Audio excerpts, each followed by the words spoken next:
When is the last time you contemplated who wrote the first 5 books of the Bible? Is that a question that you frequently ponder, think about, wonder?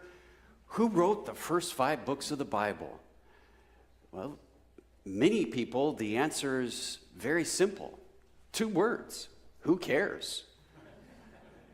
If you ask a lot of individuals, more of those individuals on the traditional side of Christianity, if you asked them, well, who wrote the first 5 books of the Bible, they would tell you Moses. And there seems to be a rich tradition that goes back in time that Moses did write the first 5 books of the Bible. However, that's a tradition. And when you look closely, you find out that that's probably not the truth. For example, there's places in there where Moses would have had to written of himself that Moses was the most humble man in all the earth. Doesn't work very well. It records Moses' death. Some people think, well, it was added on. But as soon as you open that door just a crack, that there was more of a possibility that the writer was more than Moses, that door all of a sudden is blown open. And that door was blown open, and individuals begin to look very closely at the first 5 books of the Bible. And they begin to realize that there were some similarities scattered throughout Genesis, Exodus, Leviticus, Numbers, and Deuteronomy. And they realized that those similarities fell into 4 different groupings.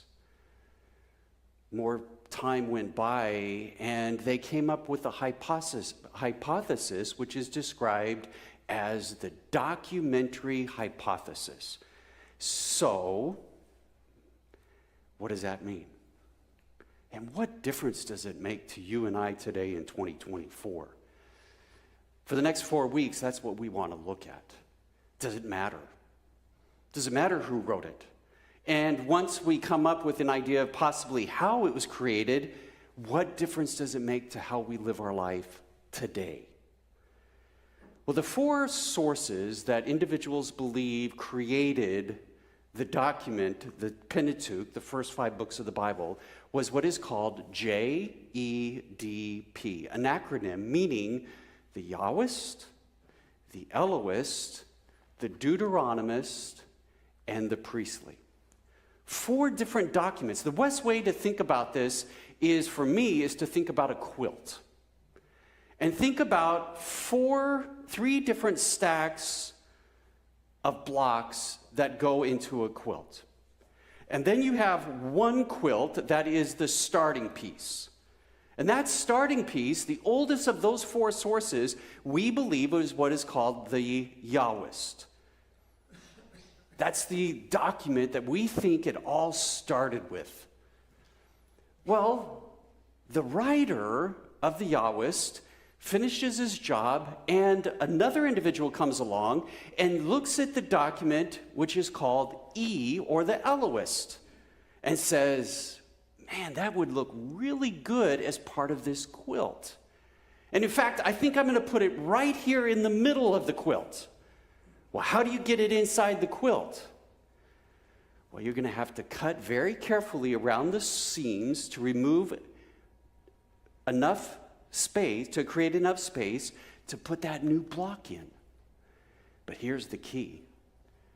Quilters who are really good at what they do, when they bring it all back together, they create it in such a way that you barely can recognize the seam. And that's what the writers did. They took elements from these other 3 blocks of quilts, or these 3 documents, and they wedded it into the original Jawhist. And then when it joined with the Elohist, now you have what is called, ready? It's really hard to remember, JE. And then in time, a 3rd set of blocks comes into play, and that's D, the Deuteronomist, and you put that in there, and now it's called JED. And then, last of all, the Priestly comes along, you add that element in, and you get what is called JEDP. And again, this is a hypothesis. But what's fascinating is that these 4 documents, they originate at 4 different times, 4 different periods of times. They're written in different locations. They're written by different groups of people or individuals. They have different focus. They have different intentions. But yet they saw the need of bringing these all together and the idea that we would be richer with all those sources together rather than 4 independent sources.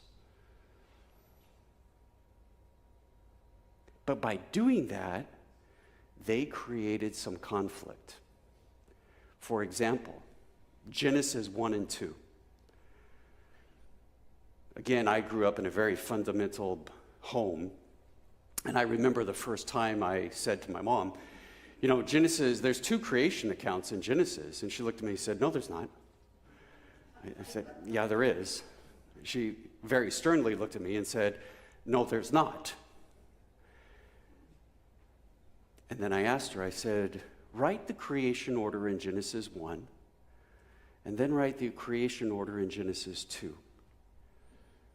She quickly did it, and then she looked at me.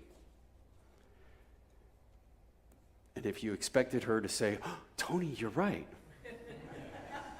you're wrong. So we see not only a conflict there. Why? Because 2 different sources are brought together. And you know what's amazing in our society today? They didn't cancel each other out. They allowed them to stand together. They embraced the differences. Go a little bit further into Genesis 6 and 7, and you'll see a flood story. Try to figure that one out. How many animals went on the ark? Was it pairs of 2, male and female? Or was it animals based upon if they were clean or unclean? Clean meaning 7 pairs, uncleaning 2 in a pair. Again, differences that show us that there were these 2 flood stories that were brought together, and the writer doesn't say, well, we got to smooth all this out.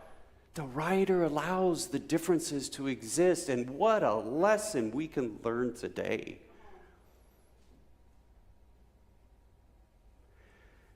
So the first one we're going to look at today is the Jawhist, J. And the reason why we call it J is because it comes from the German, where the Y is pronounced with the J sound and used as the J. But it is, the difference between J and E is not only did they originate from 2 different places, they actually use 2 different names for God. And these 2 different names actually impact one's view of God. And that's why I think this is important. The first one, the Jawhist, bases the name of God on Yahweh. It's the text that was read for us this morning, where that whole idea originates, is given in that story. The other, the E, uses the word Elohim. Now, what's fascinating about the word Elohim is it's actually, the word means God, but it's a plural. But yet God is called Elohim. Now the Canaanite God, one of the dominant Canaanite names for God was El, E-L. Well, if you want to make that plural, add an im to it, Elohim. But God is referred to in the plural, which alone is pretty fascinating when you stop and think about it. Many individuals get around that idea that God is one by saying that Elohim, actually what it means is a plural of majesty. And that may or may not be right, but what's fascinating about that is that God, by Elohim's view, is seen as transcendent. God is this majesty. God is this beyond us, a mystery. And then Yahweh comes along and uses that name, and it means very personal. I am who I am. So if you think of a coin, on one side of the coin is a view of God as Elohim, this transcendent God. On the other side is this idea of God as immanent, as God is personal, as God is interacting with humanity. And the two belong together. And the one we're looking at today has this idea of the immanent. Well, how do you describe God as immanent?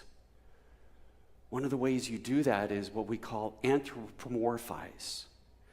Again, two Greek words meaning anthropos, meaning man, and morph, meaning form. So when we anthropomorphize, what we're doing is we're taking human attributes and attributing them to non-human objects. And you do this all the time.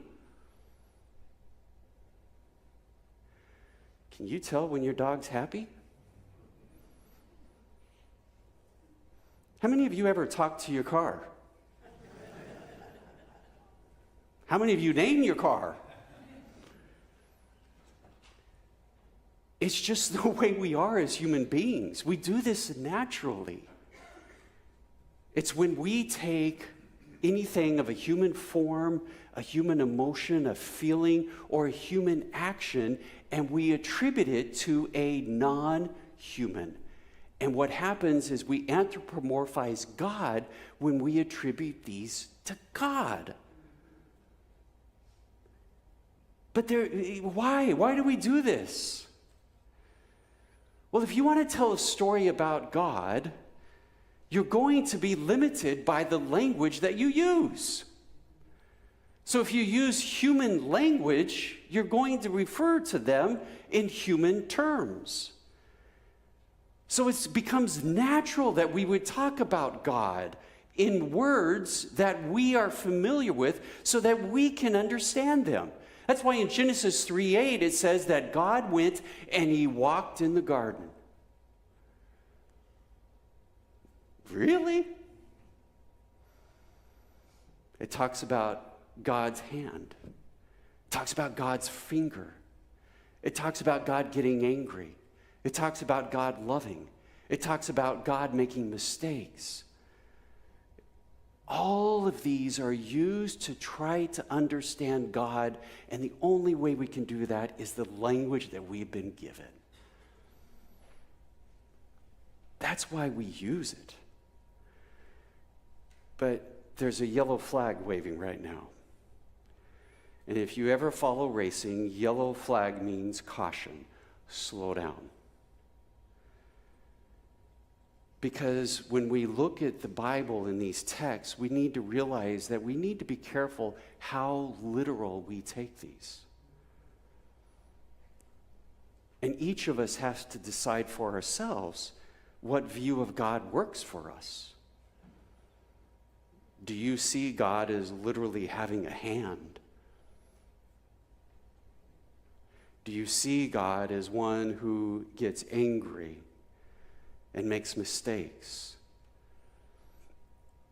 You'd have to decide how far you want to take it. I would just say be careful how far you take it. But on the other side, there's a huge advantage of anthropomorphizing God, of making God one of us. Because by doing that, we don't have a God who's always distant and out somewhere. We have a God who is present. We have a God who matters in your life and in the life of our world. And the writer wanted us to see this. The writer wants us to see this idea of God. That's why in Genesis 2, it's the most beautiful language that you can find, and you miss it in the English. When God creates man in Genesis 1, he speaks and man is created. You almost get this feeling of God being distinct from, distant from. In Genesis 2, when God goes to create Adam, in Hebrew that's the word Adam, It says that he formed him out of the ground. The word for Adam is Adam. The word for ground, Adamah. And God doesn't speak. God gets down and plays in the dirt. And he forms and he molds humankind. What an image of God. A God that is intimately involved in creation. A God who cares about life. And then it goes on and it says that God created woman. Sorry, gentlemen. The writer really wanted to emphasize women because the Bible says it doesn't form woman out of the dust. It says in the Hebrew language that God built woman in the same way that you would build a house, you would build a structure. God is very, very hands-on when it comes to humanity. And that is the idea that we find at the beginning of the Pentateuch, the first 5 books of the Bible. And when you see the name Yahweh, and in your English Bible, more than likely, it's the word Lord in capitals, that's the word for Yahweh. And when you see that, if you remember that, all of a sudden you realize there's an image of God here that you need to remember. And then you have to ask yourself, does that idea of God work for you today?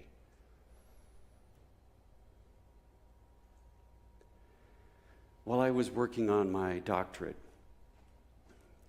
there was such an emphasis upon the mind that impacted my spiritual life. I was far more comfortable with a God who was transcendent, a God who was mystery, a God who could not be talked about. But like one Egyptian pharaoh that tried to get that idea of God, he realized that if you put God too far out there, then what's the use of having a God?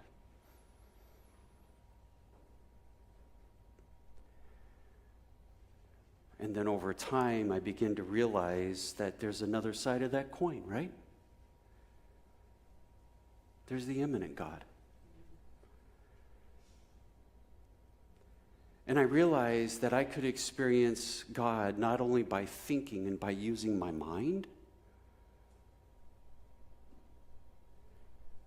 but I could experience God and sense God's presence by listening more to this.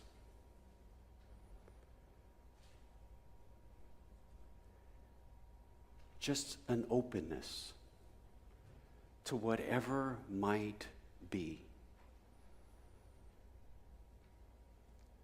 So I encourage you to experience God as Yahweh and experience God as Elohim, but perhaps this week focus a little bit more on the Yahweh. Set aside some time, 5-10 minutes, and put yourself in a posture of openness.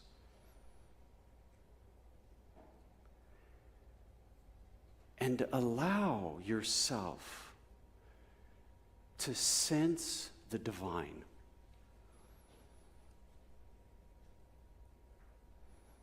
And if you don't sense anything, you've probably also experienced something.